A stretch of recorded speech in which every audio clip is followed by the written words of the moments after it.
Thank you and good afternoon. This is Sam Vaughn for Sam Sports Report. Monday, August 7th. The Kansas City Chiefs are trying to work out a deal with Chris Jones. If they work out a deal with Chris Jones, this will make it easier for the Chiefs. The Chiefs are likely trying to get a long-term deal done with Chris Jones. But if the Chiefs do get a long-term deal done with Chris Jones, they can start signing players. Hopefully that will happen this week. They get a long-term deal done with signing players. The discussion in football right now is the running back position. The Chiefs could add a running back. They would likely have to get rid of Clyde Edwards-Helaire and Deion Prince. I would keep four for this reason. One, they don't have a fullback. Michael Burton is no longer with the Chiefs. Also, the Chiefs could also keep receivers as they have a lot of depth at the receiver position. Legitimate number one receiver on the Chiefs right now, as Kadarius Toney is also hurt for the Chiefs. And I'm not saying that he'd be number one because he gets hurt too much. First, the Chiefs need to work out a deal with Chris Jones. If they want to sign him, if Jones went to another team, he would have most likely been traded before. Jones and the Chiefs would most likely sign him to a long-term deal. But what they could do is give him a franchise tag and then let him sign his one-year deal, give him a franchise tag, and then he'll be over 30 years old. So maybe it won't matter as much. But what would he do next season if he had to be a franchise tag, if he's already holding out with 1 year left on his contract? They could kick down the salary cap down the road for some of this. The Chiefs could also offer a trade and pay half of his first year and maybe get a second-round pick. Just an idea for the Chiefs. The Chiefs at the running back position have Isaiah Pacheco, Jarrett McKinnon, and Clyde Edwards-Helaire, who we already talked about. There's a lot of running backs available right now in the NFL via trade or via free agency. Jonathan Taylor is one, Delvin Cook is two, and Josh Jacobs is three. Also, unlikely the Chiefs to sign Delvin Cook because Delvin Cook is a free agent, and if the Jets, Bears, or somebody else bids on him, the Dolphins, they will get him because they have more money. But the Chiefs giving up a second-round pick for Josh Jacobs, I think it's worth it. For giving up Jonathan Taylor, I think it's about a third. And Delvin Cook is 28 years old. Giving me a 3-year deal would make him 31, which I don't want to do. My choices as those players are, for not having to trade, Delvin Cook makes a lot of sense, but he is 26 years old, but you don't have to give up any value, and so if he doesn't have a big year, it doesn't matter. But it doesn't matter in money sequences. It always does in sports, and it matters how much he takes off the salary cap for the Chiefs, because the Chiefs are right up against the wall on the salary cap, whether they sign Chris Jones or not. Josh Jacobs is the best at this position and the best and the youngest, and his age helps a lot. Jonathan Taylor is a little bit younger, but I think Josh Jacobs is a little bit better. So Jonathan Taylor would be my third running back I would take. Now, who is the best? And I would take Josh Jacobs first because I think he's worth it, and I think he's worth a second rounder, and I think he's the best back of these three. Jonathan Taylor is simply younger. Delvin Cook is older, but you don't have to pay any money to him. Now for the Chiefs, who is really likely for the Chiefs to have? Well, first of all, as I just said, they signed Chris Jones and backload his deal. And backload his deal will mean they will pay later on more money, but there will come a certain point where the contract has a certain point where the dead cap, which means the money that they get rid of him, will be higher for the team to keep him during that season. Explain it better by giving you a definition.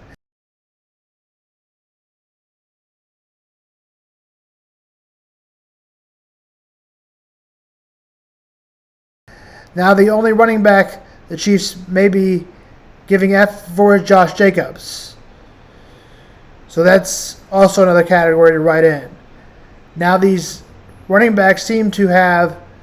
Now, all these running backs seem to be where the Bears could get in and get traded or get in for one of them. They seem in play for Josh Jacobs, Delvin Cook. They also seem interested in Jonathan Taylor. Need to sign Chris Jones. Hopefully that will get done soon. And he doesn't miss any games because you want him to be in football shape. He doesn't have to play necessarily on Sunday, but we do want him back by then. The Bears and Jets have the best team to get a running back. The Bears, Jets, and Broncos have the best chance of getting a running back added to the team before the season begins.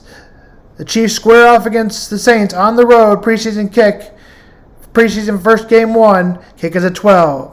The Bears and Titans play Saturday. Kick is at noon. In baseball Saturday, we had a big brawl. Here is that. Ramirez slides in. He does kind of come up and maybe get, slide a little bit through, get Tim Anderson maybe in the junk right there with his head. Who knows, right? And then Tim Anderson maybe wanted to help up or something. Jose Ramirez wanted to help up. It didn't happen. He just missed him at second base. This is another rocket of a throw, and now... Oh, boy.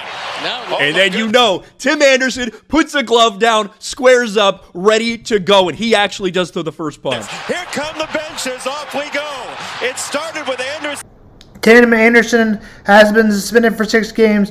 Jose Ramirez has been suspended for 3 games by the Major League Baseball for fighting and sparking up a lengthy brawl between White Sox and Guardians on Saturday. Tim Anderson got in trouble for more than this, so he doesn't seem like a good guy. I'm not saying Jose Ramirez is, but I'm saying Tim Anderson is not a good guy. That's Sam Vaughn smack. Speaking of the White Sox, they won the fight on the field on the winning side this weekend as they won 2 out of 3 from the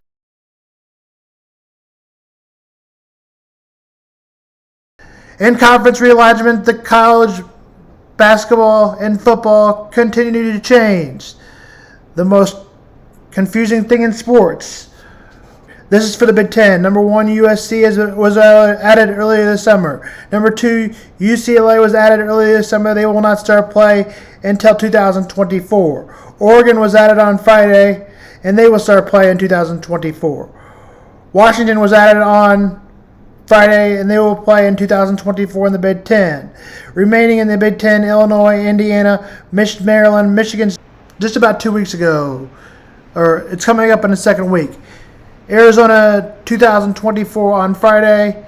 Arizona State 2024 on Friday. They become members 2024. Houston, Cincinnati, and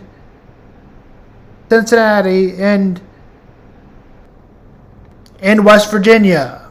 AAC expanding, by the way, adding Cal and Oregon State and Stanford.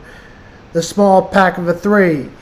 Yesterday, Eli Drinkwitz talked about he's not worried about the football team, but he's worried about the softball, baseball team, girls volleyball, and so on, not getting enough sleep, which is the most important thing for mental health.